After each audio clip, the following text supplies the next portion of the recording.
August, so you're thinking of a different, we're talking about a different guy. The guy with orange teeth.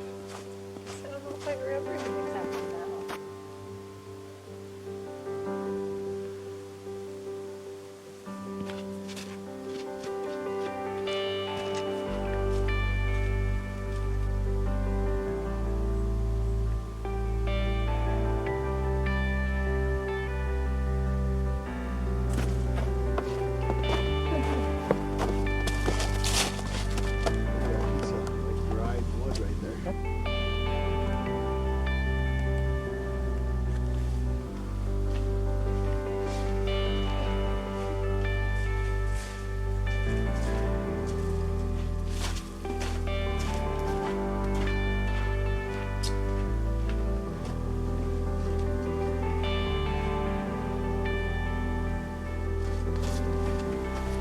The cave is closed, my love. Okay, just kidding. Cave's closed. So we won't be going up to that cave.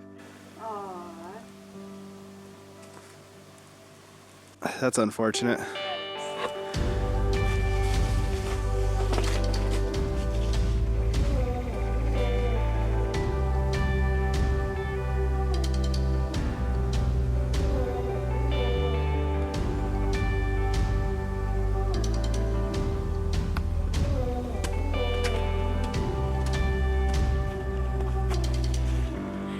So we're both recovering from COVID.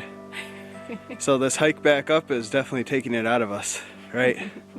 Yes, definitely.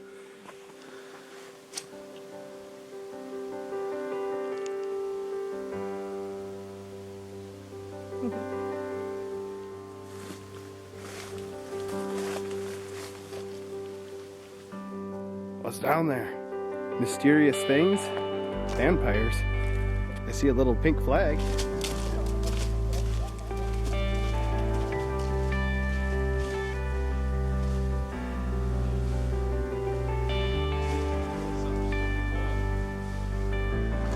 She got sidetracked by some mushrooms.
There is a deer way out there. I don't know if you can see it though. Nigel saw it. There's another one. It looks like possibly over on the ridge, but it's too far away for the GoPro to pick up, I think. Nigel's just shivering. Not because he's cold, he's just so excited to see the deer. Lots of deer in this part of the country. Brought a couple options. Didn't know what I was going to be feeling like eating. So, got a few pieces of leftover pizza here. Otherwise, I got all the stuff. Some English muffins to make a sandwich. Cold cut sandwich with turkey and cheese. And then a bag of cheese curds. Got some Swiss.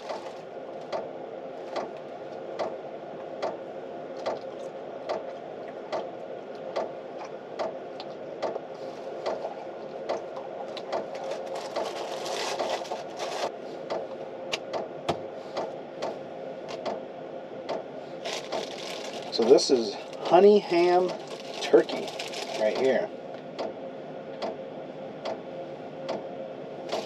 Some Dijon mustard.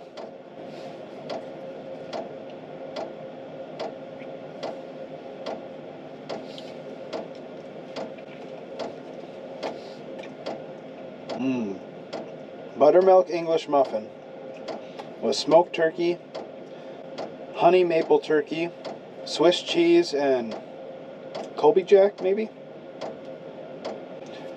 Mustard and mayo. So good. The drink of choice tonight is water.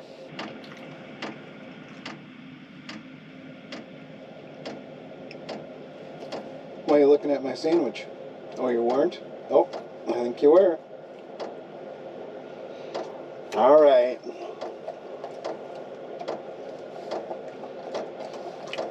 Clean up your mess.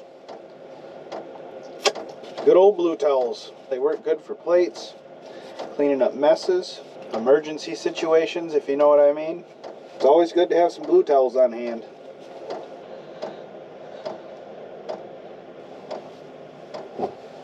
Nigel, you want to hold my pillow for a second?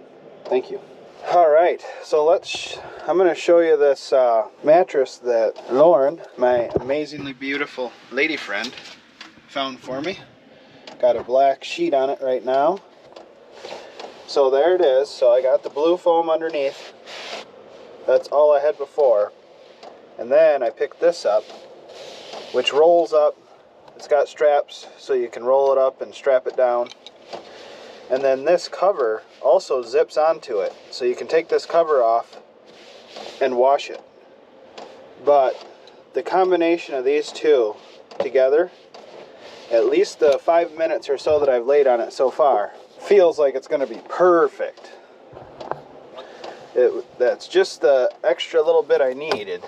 So the problem with like the little 3-inch mattress topper, that the blue mat that was under here, is it's a low density foam, so you just squish it down, so it's basically not even having under you. But this mat is a high density foam, so you pair the two, put the high density foam on top of the low density foam, or vice versa. I'm going to try it with the high density on top. It's just that extra little bit you need so that you ain't sinking down into the wood. So I'm excited to give it a try. And I'll put what it's called, the link to it and everything in the description below.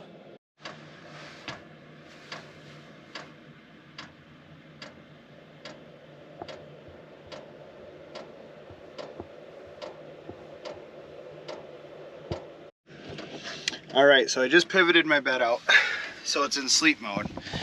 I'll kind of show you here. So Nigel's up by the head.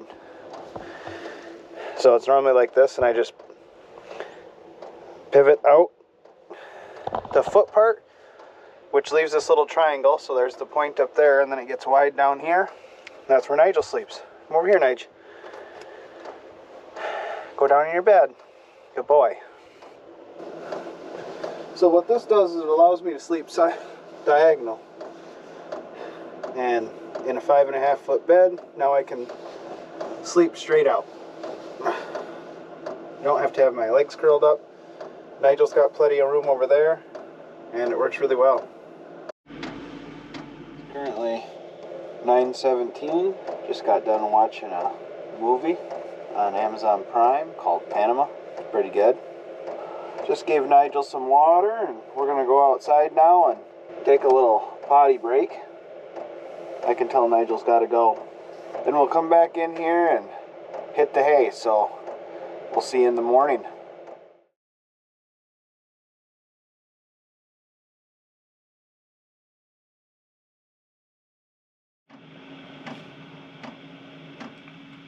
Good morning, friends. Looks like it's kind of a drizzly day out.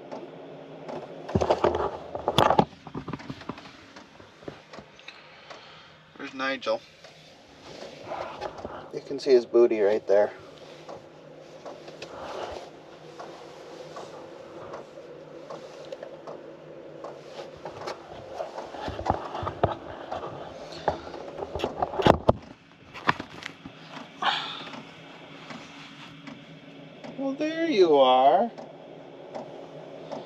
He was snuggled up under the blankies.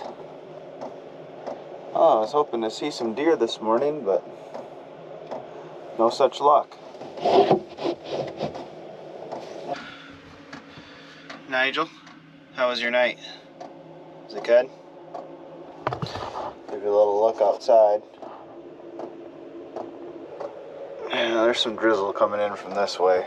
So in my last video, I did have some comments come in about how I needed to route my air intake on the diesel heater outside the truck and not have the air coming from inside the truck.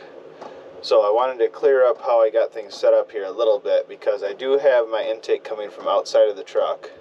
There was a hole already existing in the side of the truck bed when I bought this truck, so I did still drill a hole for the exhaust, but that's all I drilled the hole for. The other hole was already in the side of the box. So I'm going to grab a light here.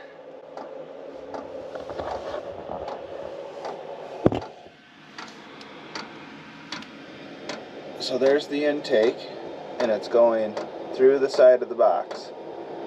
And then it's got another hose, and it extends probably 2 feet down.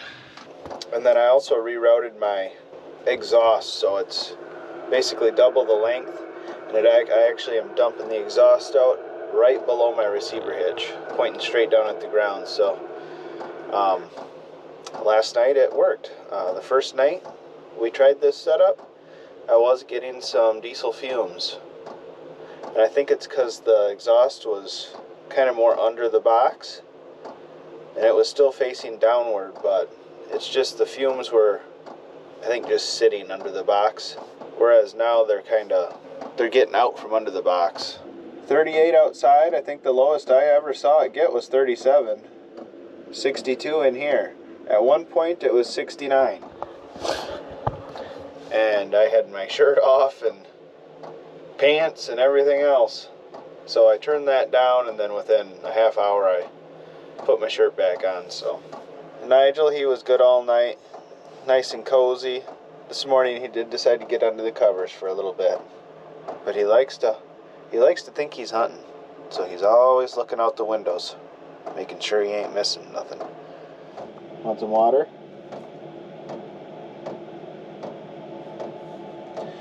There's a little bit of water left in his pan he drinks from. Of course, when I was getting my pants on this morning, my pant leg dropped right in it. Why wouldn't it?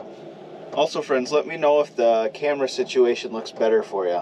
My last video, like the first 3/4 of it, I had a really scratched lens.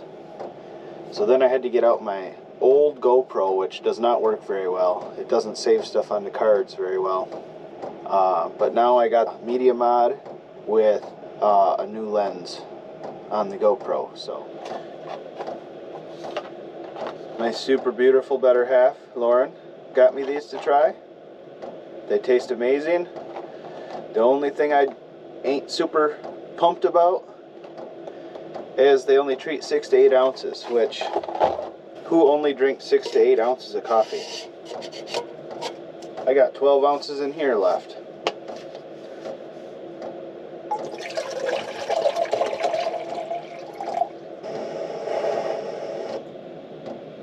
We're calling that good.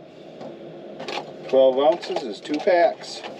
I guess there is one more little gripe I have about these little packets.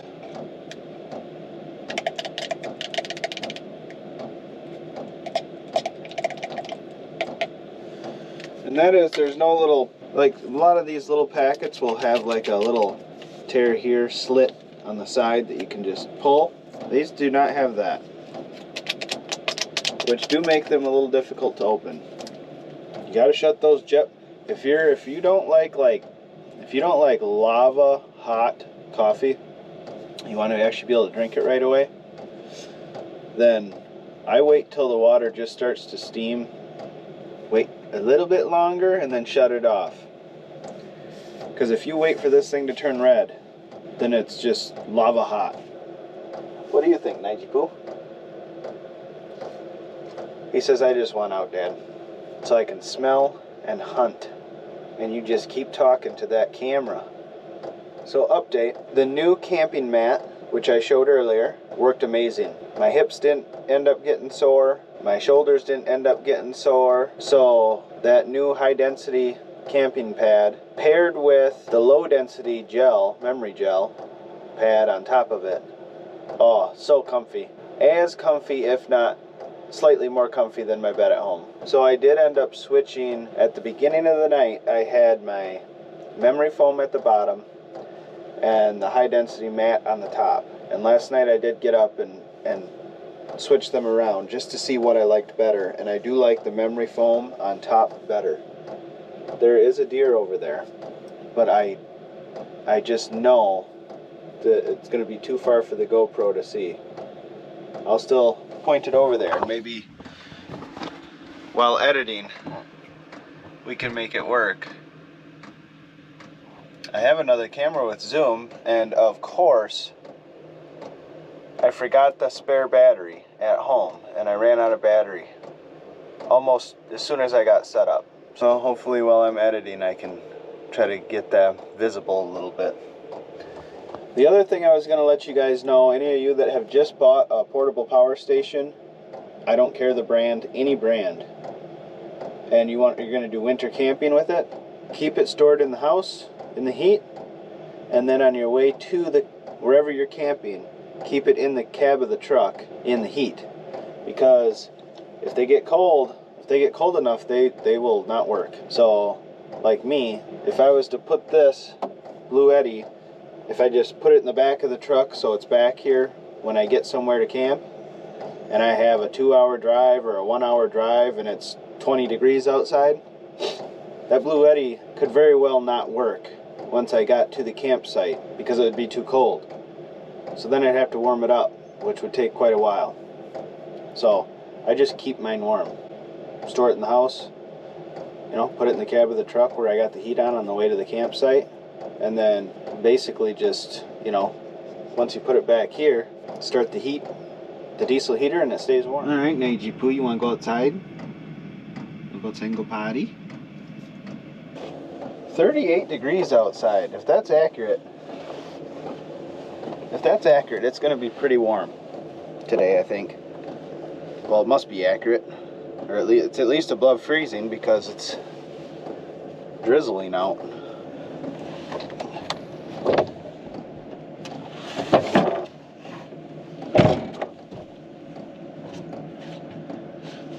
Come on.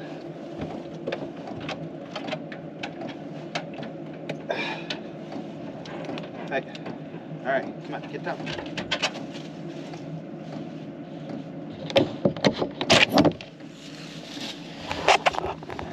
And that's why I like side windows that open. You don't have to crawl back into the camper to get the camera out. We parked under this pair of super nice, I don't know, probably once it's under the ground it's one tree, but I don't know. It's either one or two super big, beautiful cottonwood trees. Hopefully this mic is working, because it's actually pretty breezy out, so hopefully there's no wind noise. So like the last video, this is my dad's property again. I don't know, we're gonna have to come up with a name for Dad's property. It's close to my house, very close. And it's roughly 200 acres. And I like to come out here when I'm testing new stuff, because like I say, it's close to home in case whatever I'm testing doesn't work or makes it a super uncomfortable thing. But I don't know, I'm thinking we might have to start calling Dad's property the proving grounds or something. It's where I take new products to prove themselves. Nigel, you still hunting? He's like, yes, Dad, that's what I get up for in the morning. So Nigel is a mutt that I rescued. But I had a genetics test done on him, and he's mostly husky and basset hound. So he's 33% Basset Hound, which was the highest percentage of anything. And then after that was Husky and Boston Terrier. Nigel, hey, come over here. What do you think? Guys, can you see the... Nigel, come over here. Can you see the Boston Terrier? Husky. I think he's got husky eyes. Boston Terrier markings, I think, anyways. And then definitely Basset Hound legs. He's kind of long and short. But he's just been one of the best dogs I ever had. He was in a kill shelter down south. And a really great organization up here, up north here, called Last Paw Rescue goes down south and rescues dogs to bring them up here because there's so many stray dogs down south. And there's a lot of kill shelters. And little Nigel Poo here, he was at a kill shelter and his ticket had been drawn, so he got rescued. Thank goodness. I rescued him when he was like 1.5 years old, and I think he's about 7.5 years old now. But that's also why I have to have him on a chain or a leash, because I was never able to train him from a puppy not to run away. And now in his old age, I would say if you took him out 10 times, 8 times he would not run away. But it's that Basset Hound in him. He's got a really good nose. If he catches a scent of something or sees something like a deer or rabbit or something, he's gone. And once he's gone, it's not fun to get him back. So just for precaution, I keep him on a leash. He's fine with it. Nigel, want some water? Here. Here. All right, that was your chance. He hasn't drank any water all morning, friends. I don't know what his deal is.